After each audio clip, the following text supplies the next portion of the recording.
Hello दोस्तों, स्वागत है आपका अपने YouTube चैनल गायत्री मेडिकल में, जहां आप पाते हैं दवाइयों की संपूर्ण जानकारी। आज के इस वीडियो में हम बात करेंगे शरीर का वजन बढ़ाने वाली दवा के बारे में। इन दवा का यूज करके आप शरीर का वजन बढ़ा सकते हैं और जो वजन बढ़ेगा वो आसानी से कम नहीं होगा। तो बने रहिए वीडियो के अंत तक, जिससे कि आपको वजन बढ़ाने वाली दवा के बारे में पूरी जानकारी मिल सके। तो चलिए वीडियो की शुरुआत करते हैं।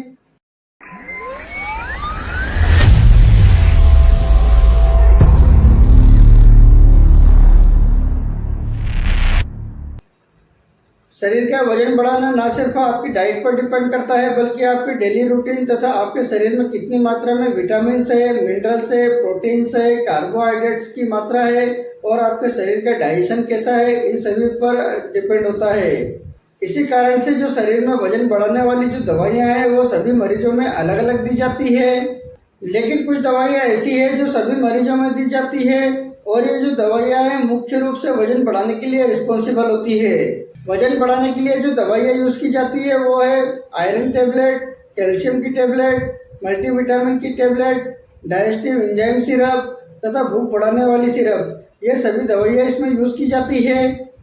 इन सभी दवाइयों को एक एक करके जान लेते हैं, इसमें कौन कौन सी दवाइयाँ यूज़ की जाती है और साथ ही जानेंगे इन दवाइयों का क्या डोज रहता है, इसे कितने दिन तक दिया जाता है। इसमें जो आयरन की टेबलेट है यह अलग अलग कॉम्बिनेशन में आती है। आप कोई सा भी कॉम्बिनेशन यूज कर सकते हैं, सभी का एक जैसा असर होता है और इस टेबलेट को दिन में एक बार लेने की सलाह दी जाती है। इसके साथ में कैल्शियम की टेबलेट दी जाती है, जिसमें कैल्शियम प्लस विटामिन D3 का कॉम्बिनेशन होता है। इसे आप मार्केट से आसानी से खरीद सकते हैं। इसके ब्रांड नेम की बात करते हैं तो यह आपको सिपकाल तथा सेलकाल के नाम से आसानी से मिल जाती है और इस टेबलेट को भी दिन में एक बार लेने की सलाह दी जाती है और इन दोनों ही टेबलेट को खाना खाने के बाद दोपहर के समय लिया जाता है। क्योंकि जब कोई व्यक्ति आयरन की टेबलेट लेता है तो उसको उल्टी जैसा महसूस होता है, लेकिन जब कोई व्यक्ति खाना खाने के बाद दोपहर के समय में इस टेबलेट को लेता है तो उसको उल्टी जैसा महसूस नहीं होता है। तो आयरन और कैल्शियम की टेबलेट को खाना खाने के बाद दोपहर के समय में लिया जाता है।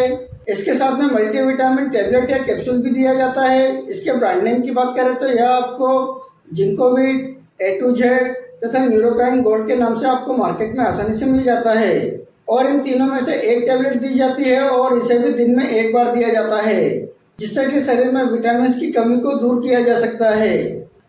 और साथ में भूख बढ़ाने के लिए साइप्रोहेप्टेडिन टेबलेट या सिरप दोनों में से कोई भी एक यूज कर सकते हैं और इसे आप एक्टिमस्ट सिरप के नाम से खरीद सकते हैं।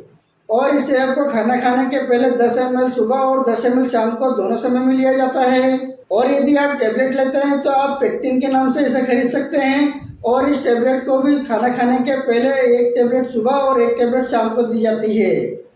अगली दवा है डाइजेस्टिव एंजाइम सिरप, जिसे आप एरिस्टोजाइम सिरप तथा यूनिजाइम सिरप के नाम से आप खरीद सकते हैं और इन दोनों सिरप में से एक सिरप को यूज़ किया जाता है और इसे खाना खाने के तुरंत बाद 10 ml सुबह और 10 ml शाम को दी जाती है। इस प्रकार इन पांचों दवाइयों को लगातार यूज़ किया जाता है और इसे 1 महीने से लगाकर 3 महीने तक कंटिन्यूअसली यूज़ किया जा सकता है। जब कोई व्यक्ति ये दवाई लेता है तो उसके शरीर में खून की कमी नहीं होती है, क्योंकि उसको हम आयरन की टेबलेट देते हैं। कैल्शियम की टेबलेट मसल्स तथा हड्डी की स्ट्रेंथ बढ़ाती है और मल्टीविटामिन की टेबलेट से विटामिन की कमी को दूर किया जाता है और साइप्रोहेप्टेडिन से भूख बढ़ने लग जाती है। और जो डाइजेस्टिव एंजाइम सिरप है उससे खाया हुआ खाना पचने लगता है, खाना शरीर को लगने लगता है और शरीर का वजन धीरे धीरे बढ़ने लगता है।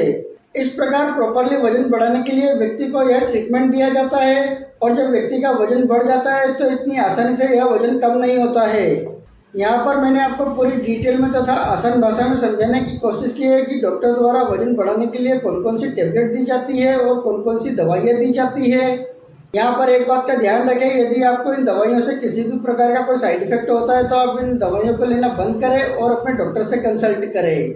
आपसे एक रिक्वेस्ट करूंगा, आप अपनी मर्जी से किसी भी प्रकार की कोई मेडिसिन का यूज़ न करें। आप अपने डॉक्टर या किसी फार्मासिस्ट की सलाह से ही मेडिसिन का यूज़ करें। उम्मीद करता हूँ कि आपको यह वीडियो अच्छा लगा होगा।